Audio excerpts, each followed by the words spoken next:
અને જિલ્લાની અંદર જેને રાજકોટ જિલ્લામાં બધા તાલુકામાંથી ત્રીજો નંબર પ્રાપ્ત કરેલો છે, તો બહેનોને પણ આપણે આ ઇનામ વિતરણની કીટ આપી આપણે એને પ્રોત્સાહિત કરવા જઈ રહ્યા છીએ। ત્યારે આખી ખોખોનો ટીમ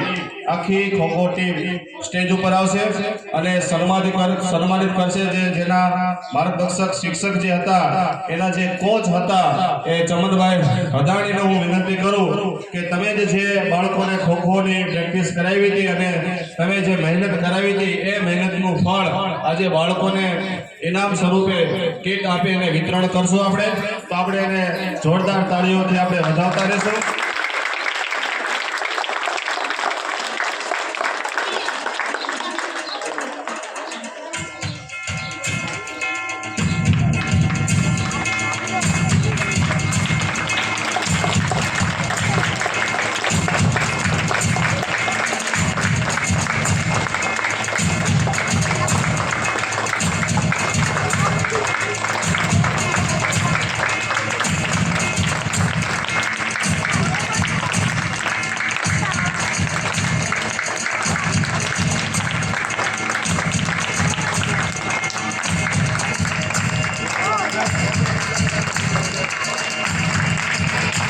ખૂબ ખૂબ આપણે તાળીઓથી વધાવીએ આ આપણા ખોખોની ટીમ। ધન્યવાદ બહેનો, ખૂબ ખૂબ આભાર। ધોરણ 4 ની વિદ્યાર્થી કે એને પણ સાંસ્કૃતિક કાર્યક્રમમાં ભાગ લીધો તો એવા બે વિદ્યાર્થી હતી, હું સવજીભાઈને વિનંતી કરીશ કે આ બે બાળકોને પ્રોત્સાહિત કરશે। કુકડિયા ઉર્મિશા અને કુકડિયા તનુશ્રી ફટાફટ સ્ટેજ ઉપર આવે અને સવજીભાઈને વિનંતી કરું કે આ બાળકોને પણ ઇનામ વિતરણની કીટ આપી અને પ્રોત્સાહિત કરે।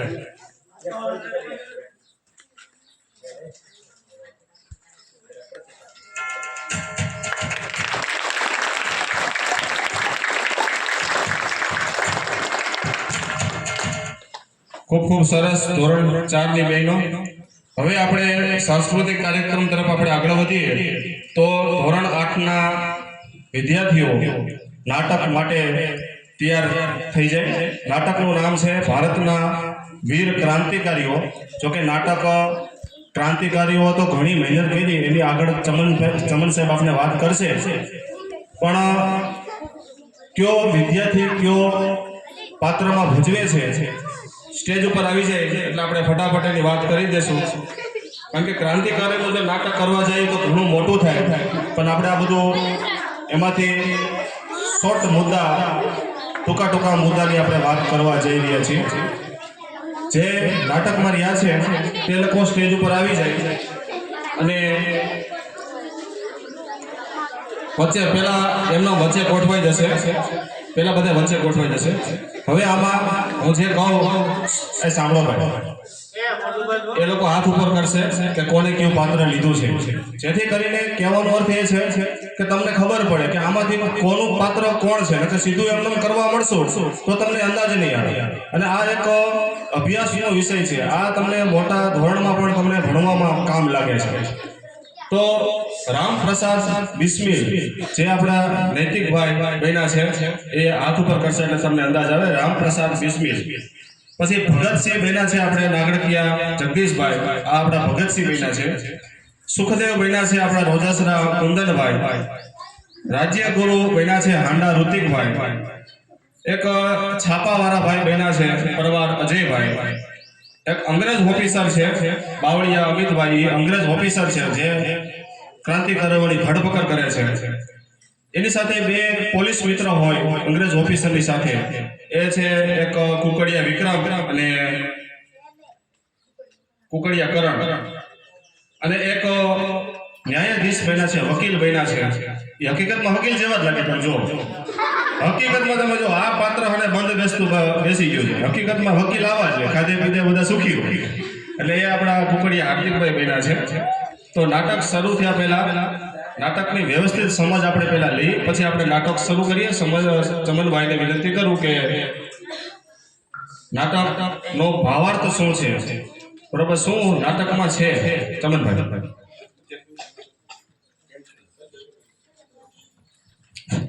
મિત્રો, સરસ મજાનું આ હિરેન સાહેબે એક નાટક અહીંયા તૈયાર કર્યું છે. આમ તો ભૂતકાળમાં પણ આપણે ઘણા બધા નાટક કર્યા છે. આ વખતે થીમ બહુ જોરદાર છે. ક્રાંતિકારી, ભારતના ક્રાંતિકારીઓ આપણે દરેક વિદ્યાર્થી ઓળખવા જોઈએ. એમાંનો એક જે પ્રસંગ છે જે ભારતના ઇતિહાસમાં જેને કાકોરી કાંડ તરીકે ઓળખવામાં આવે છે. 9 ઓગસ્ટ 1925 ના દિવસે ઉત્તર પ્રદેશ રાજ્ય લખનઉ એની રાજધાની, ત્યાંથી 8 થી 10 કિલોમીટર દૂર કાકોરી નામનું ગામ છે. ત્યાં આ ટ્રેન ને લૂંટવામાં આવી હતી આપણા વીર ક્રાંતિકારીઓ દ્વારા. તો એમાં શા માટે લૂંટી હતી તો હું ટૂંકમાં જ વાત કરી દઉં કે ભાઈ આપણે અંગ્રેજો સામે લડવું હતું પણ પૈસા હતા ને શસ્ત્રો માટે. શસ્ત્રો ખરીદવા માટે આપણે પૈસાની જરૂર હતી અને પૈસા તો આપણા અંગ્રેજો લૂંટી ગયા હતા. તો અંગ્રેજો આ રેલગાડીમાં આપણો જે ભારતીય માલ જે એ કમાણી કરી અને વિદેશ મોકલતા એના પોતાના દેશમાં, તો એને લૂંટવાનું એક સરસ મજાની યોજના આપણા ક્રાંતિકારીઓ બનાવી. એમાં ઘણા બધા ક્રાંતિકારીઓ હતા. આમ તો આપણે આ નાટકમાં બધા ન લઈ શકીએ, 19 ક્રાંતિકારી હતા, પણ એનો માસ્ટર માઇન્ડ જો કહેવી તો રામપ્રસાદ બિસ્મિલ, પછી રાજેન્દ્રનાથ લાહિડી, અશફાક ઉલ્લખા, ચંદ્રશેખર આઝાદ, બરાબર, એ બધા હતા. ત્યાર પછી આમાં એક બીજો પણ એક પ્રસંગને વણી લેવામાં આવ્યો છે. એ હતો લાહોર ષડયંત્ર અથવા લાહોરમાં જે બોમ્બ બ્લાસ્ટ કર્યો હતો ભગતસિંહ, સુખદેવ અને રાજ્યગુરુ મેરા રંગ દે બસંતી ચોલા, મેરા રંગ દે બસંતી ચોલા.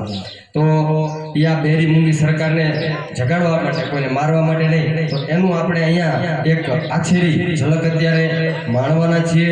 એટલે તમે જોજો કે ભાઈ આપણે 26મી જાન્યુઆરી 15મી ઓગસ્ટે નારો બોલીએ છીએ કે ઇન્કલાબ જિંદાબાદ. શું બોલો છો તમે? ઇન્કલાબ, ઇન્કલાબ. તો આ એક નારો આપણે બોલીએ છીએ પણ કોણે આપ્યો એ ખ્યાલ નથી. તો એ આમાંના જે ક્રાંતિકારી આપ્યો તો મિત્રો, બરાબર, ભગતસિંહ. સરફરોશી કી તમન્ના, આ હું મારી ઘણી બોલું છું ઘણી વખત.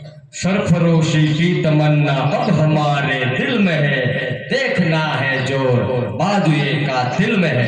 रामप्रसाद बिस्मिल, बिस्मिल એનું ગુલામનું નામ હતું. મિત્રો આમાં હિન્દુ, મુસ્લિમ, શીખ, ઈસાઈ બધા ક્રાંતિકારીઓ હતા. અશફાક ઉલ્લખા. તો એ સરસ મજાનું આ નાટક આપણે આ વિદ્યાર્થીઓ તૈયાર કર્યું છે. ઘણી બધી પ્રેક્ટિસ હિરેન સાહેબે કરાવી છે. એટલે આપણે એમને વિનંતી કરીએ કે આવો બાપા, અમને અહીંયા જે ઘટના બની હતી આથી ઘણા વર્ષ પહેલા 1925 ઉપર 25ની સાલમાં એ અહીંયા જીવંત થઈ રહી છે આપણા ગરવાળાની શાળામાં, આપણા સ્ટેજ ઉપર. એટલે એ વાતનું ગર્વ છે. ચાલો શરૂ કરીએ.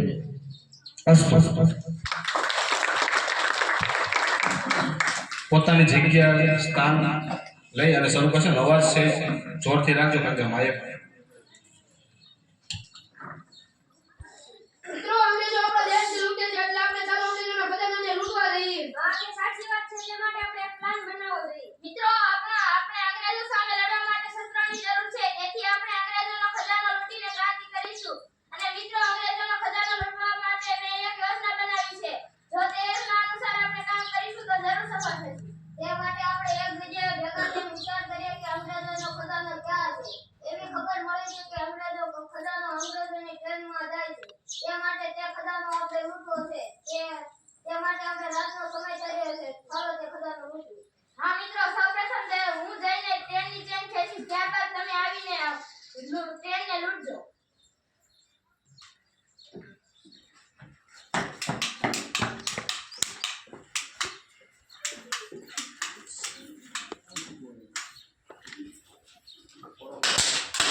મળીએ.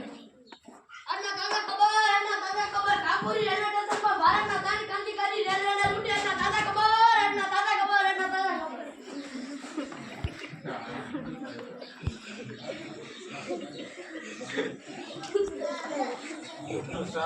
આ ત્રણેય ક્રાંતિકારીઓ તમારા માથાનો દુખાવો છે, તેને ગમે તેમ કરીને પકડવા જ પડશે.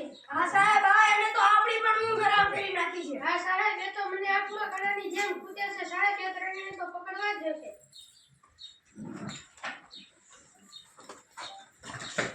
ચાલો આપણે ધારાસભામાં જઈ બોમ્બ બ્લાસ્ટ કરીએ. આપણે રામચંદ્રને આપણી તાકાત બતાવી. જાઓ બચાવો, ધારાસભામાં બોમ્બ દઈ છોડી. ચાલો.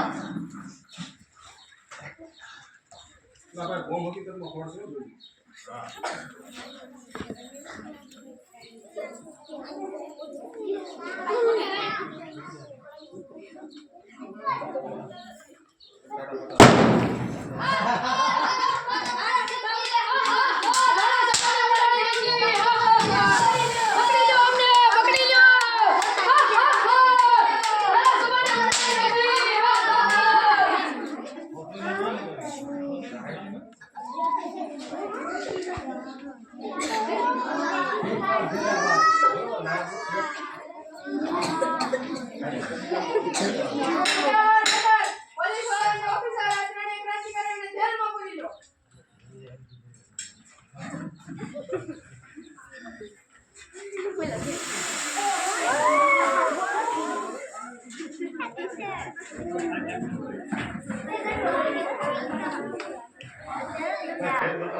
આ ત્રણેય ક્રાંતિકારીઓને આપણે કાલે સવારે ફાંસીની સજા આપવામાં આવશે, પરંતુ જો આને કાલે સવારે ફાંસીની સજા આપશો તો આખું ભારત આને બચાવવા દોડી આવશે.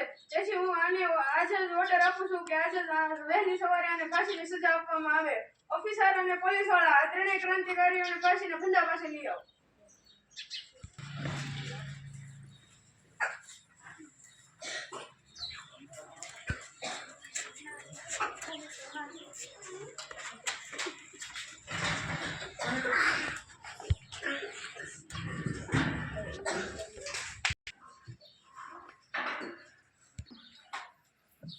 ઓફિસર અને પોલીસ વાળા આ ત્રણેય ક્રાંતિકારીઓને હાથ છોડી નાખો અને તેને પૂછો કે તેની છેલ્લી ઈચ્છા શું છે.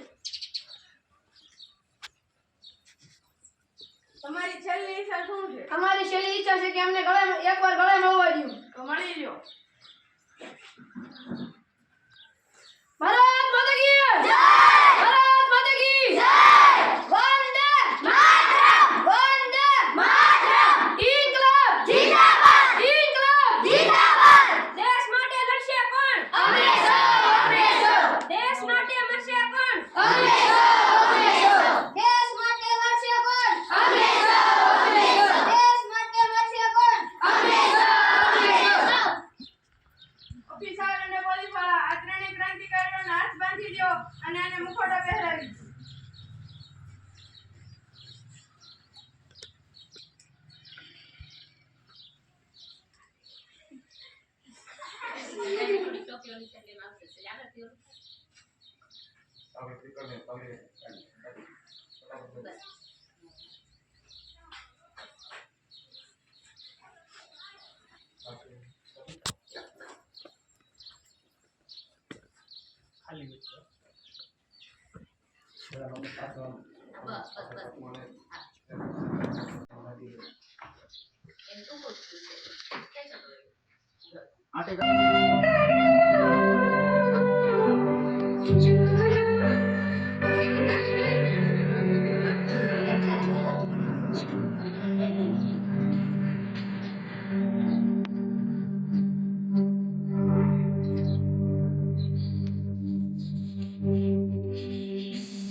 બોલો ભારત માતા કી, ભારત માતા કી, ઇન્કલાબ, ઇન્કલાબ, વંદે વંદે. સરસ, ખૂબ ખૂબ આભાર. ધોરણ 8 નું નાટક આપણે અહીંયા પૂરું કરીએ છીએ. કહેવાય છે શબ્દ ખાલી નાટક, પણ આ નાટક નથી, આ હકીકત છે.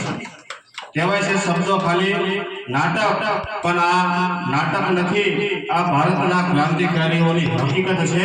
એટલે આપણે અહીંયા શાંતિથી આપણે અહીંયા શ્વાસ લઈ શકીએ છીએ, શાંતિથી આપણે બેસી શકીએ છીએ. નકર તો એવાય હતા કે એને રજવાડું હતું, ચંદ્રશેખર આઝાદ જેવા હતા, રજવાડું તો એના પિતાએ કીધું કે તારી ઉંમર તો પરણવા લાયક છે, તું આ ક્યાં રવાડે છે.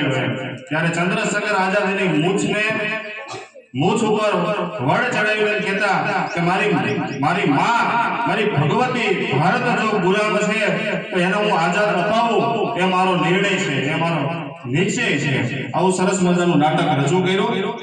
એટલે કહેવાનું મન થાય કે નથી કોઈ પરવા દફનની કે દહનની, નથી કોઈ પરવા કબરની કે કફનની, નથી કોઈ પરવા અમારા વતનના જતનની, અમને તો પરવા છે માત્ર અમારા હિન્દુસ્તાનની, અમને પરવા છે માત્ર અમારા હિન્દુસ્તાનની. તો ફરીથી આપણે તાળીઓથી બાળકો વધાવી દઈએ.